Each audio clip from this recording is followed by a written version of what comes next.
طبعا من وەک هاوڵاتیەکی کوردی باشوور وەک هاوڵاتیەکی شاری سلێمانی کە شاری سلێمانی بەناوبانگە مێژوویەکی هەیە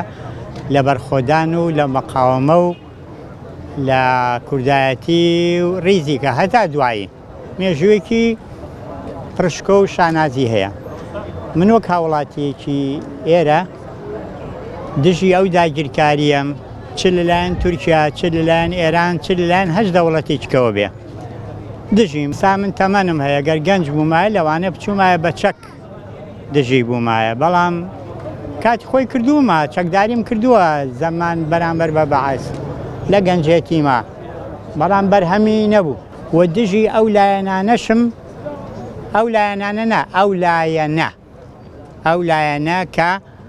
ئاسانکاری بۆم لەشکرکێشیە کردووە نەک ئاسانکاری بگرە هاوکاریشیانەکات کە پارتی دیموکراتی کوردستان لە ناو قەوسێکا بنە ماڵەی بارزانانی و دژیم و ئەمە مێژووە ئەوان تۆماریەکەن بنە ماڵی بارزانانی ئەمە مێژووە تۆماریەکە لەشکری فاشستی تورکیا و ئەمەش مێژوویەکە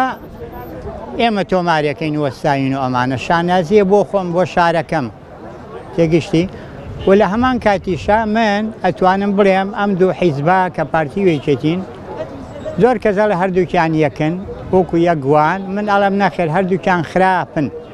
بەڵام خراپی ئەو لا پارتی گەلێ زۆرترە لە خراپی ئەم لا کە یەکێتیە